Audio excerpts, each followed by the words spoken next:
चलिए, अब हमको पढ़ना है stress strain graph of mild steel. ये क्वेश्चन आपके एग्जाम में कंफर्म आने वाला है, मतलब आने वाला है। ठीक है, ये थ्योरी का क्वेश्चन है, जो 3 मार्क का कंफर्म क्वेश्चन है, 3 मार्क्स का। हाँ सर, ये ठीक है, ये बोल रहे थे आप।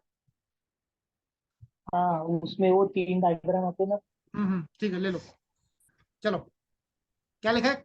Draw a stress strain curve of mild steel specimen, name the salient points on the curve. जो भी इंपॉर्टेंट पॉइंट्स है वो आपको मार्क करना है। तो पहले आप देख लो ग्राफ कैसे बनता है। ये वाई एक्सिस है, ये एक्स एक्सिस है। या मैं इसको नेक्स्ट पेज पे ड्रॉ करता हूँ, रुको।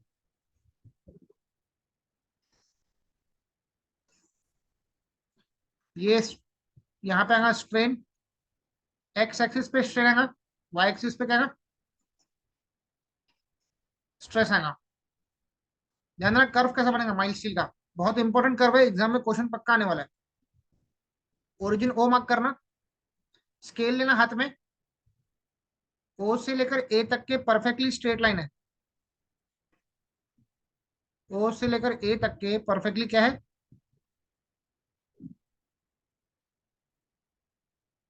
स्ट्रेट लाइन है, सीधी लाइन है। ओ टू ए, फिर ए टू बी हल्का सा कर्व है, फिर बी टू सी जाएंगे,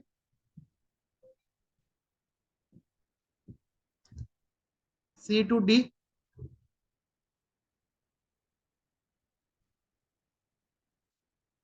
डी टू ई, फिर एफ एंड देन जी। या पहले कर्व प्लॉट को अच्छे से, इसको सबको लिखना है, ड्रॉ करना अच्छे से, ठीक है। हाँ सर। तो ये है माइल्ड स्टील का स्ट्रेस स्ट्रेन ग्राफ। अब इसकी जो जोन इंपॉर्टेंट पॉइंट्स है हम लोग पहले वो मार्क करते हैं। लिखो, जो ए पॉइंट है, बी पॉइंट है, सी, डी, ई, एफ, जी। तो पहले मार्क करो जोन ओ ए। पहला जोन कौन सा है? ओ ए। इसको बोलते हैं लीनियर जोन। क्या बोलेंगे इसको? Linear zone. Linear zone. इस जोन में हुक्स लॉ वैलिड है।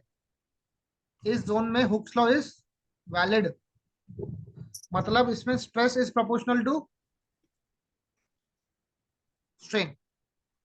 Zone O A perfectly straight line है, इसको बोलते हैं linear zone.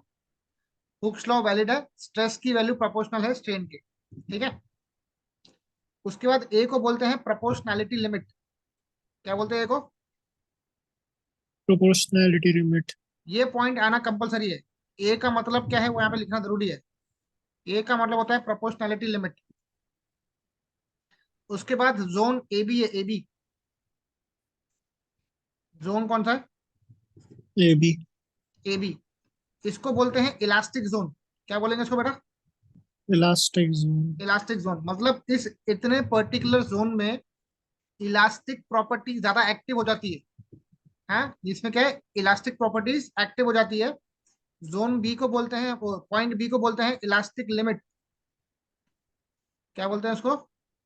Elastic limit. Elastic limit. तो जो ए पॉइंट है उसको बोलते हैं प्रोपोर्शनैलिटी लिमिट, बी पॉइंट को बोलते हैं इलास्टिक लिमिट। यहां पर मैं अलग से लिख के दे रहा हूं आपको। मैं ए फॉर, बोलो, प्रोपोर्शनैलिटी प्रोपोर्शनैलिटी लिमिट। लिमिट। और बी क्या होता है बेटा? Elastic limit. Elastic limit. सबको याद हो गया? फिर नेक्स्ट जोन कौन था? B to C. B to C इतना इंपॉर्टेंट नहीं है, हम लोग डिस्कस करेंगे C to D. B C का इतना रेलिवेंस नहीं है ग्राफ में, विल डिस्कस सी डी। तो जोन आएगा कौन सा अभी? C C D. डी। इसको बोलते हैं यील्ड जोन। क्या बोलते हैं इसको? Yield yield zone. जोन। जो पॉइंट सी है इसको बोलते हैं अपर यील्ड पॉइंट, अपर यील्ड पॉइंट। और डी को बोलते हैं लोअर यील्ड पॉइंट। सी को बोलेंगे अपर यील्ड पॉइंट, डी को बोलेंगे लोअर यील्ड पॉइंट। समझा? हाँ। और याद रखना है इसमें, जो अपना लोअर यील्ड पॉइंट है, ये वाला नीचे वाला, इसमें जो स्ट्रेस रहेंगे ना, स्ट्रेस, इसको बोलेंगे यील्ड स्ट्रेस। क्या बोलेंगे इसको? Yield stress. Yield stress. मतलब जो लोअर यील्ड पॉइंट है वो क्या करस्पॉन्ड करेगा? Corresponds to which stress? Yield stress. Yield stress correspond करेगा। नोट करो, फिगर में नोट करो, यहाँ पर जो अपना डायग्राम है उसमें नोट करो, ग्राफ में।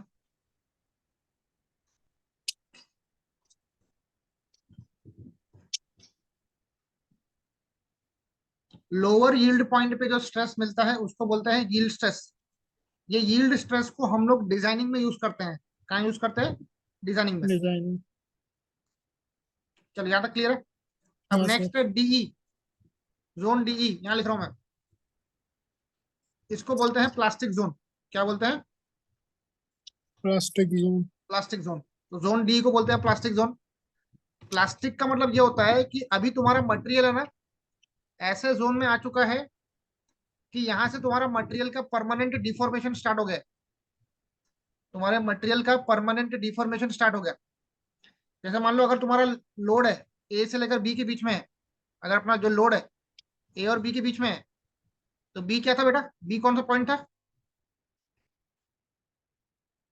B was what? अरे बोलो, बी पॉइंट क्या था? Elastic limit. Elastic limit. अगर तुम्हारा लोड इलास्टिक लिमिट के अंदर है और तुमने लोड को छोड़ दिया तो मटेरियल अपना शेप रीगेन कर लेगा।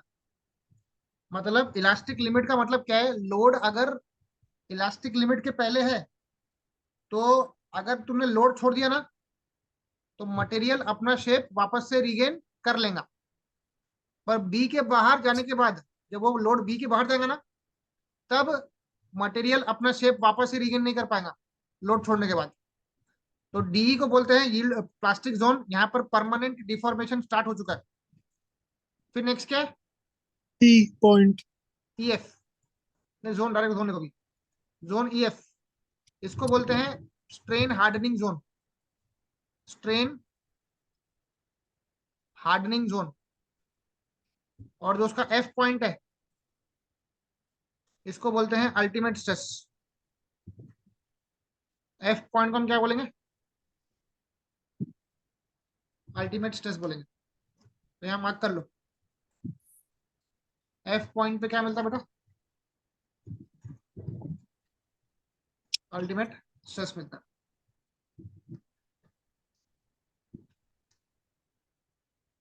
यहां तक क्लियर है? हाँ सर. अब जो लास्ट देखो, यहाँ पे लिखो स्ट्रेन हार्डनिंग, यहाँ लिख रहा हूँ मैं तुम्हारे लिए। यहाँ पे लेबलिंग करोगे ना तो मार्क्स अच्छे मिलेंगे आप लोग को। इसको बोलते हैं स्ट्रेन हार्डनिंग जोन। और F2G क्या बोलेंगे? Strain softening zone. इसको बोलते हैं स्ट्रेन सॉफ्टनिंग जोन। जी है तुम्हारा ब्रेकिंग पॉइंट। जी कौन सा पॉइंट है? ब्रेकिंग पॉइंट है। तो यहाँ लिख रहा हूं मैं, जोन कौन सा? FG।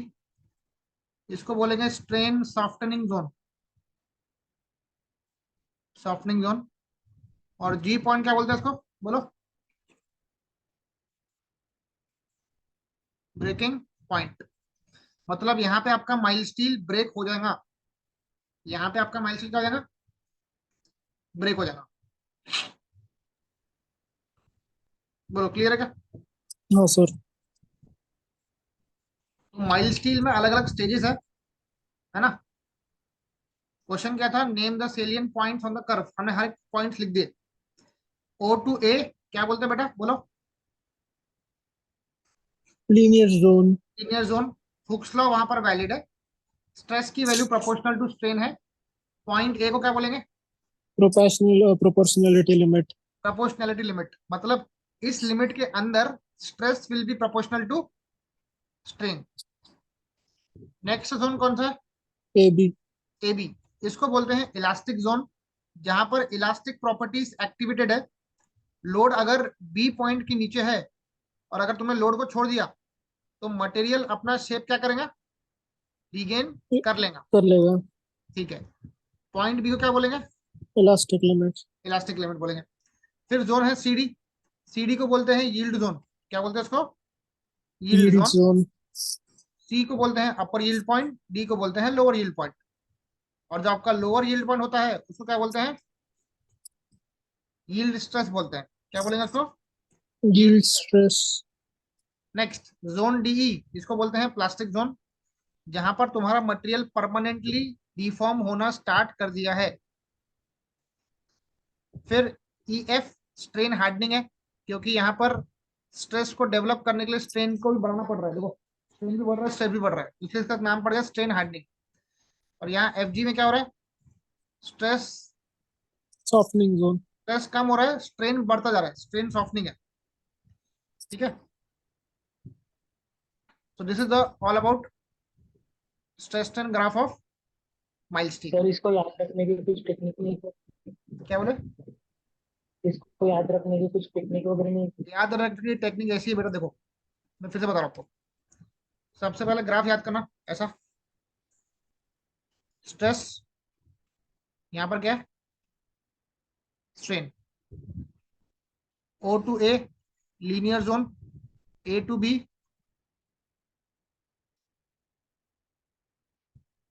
A to B, B to C, D E F G। ये कर्व तुमको याद होगा?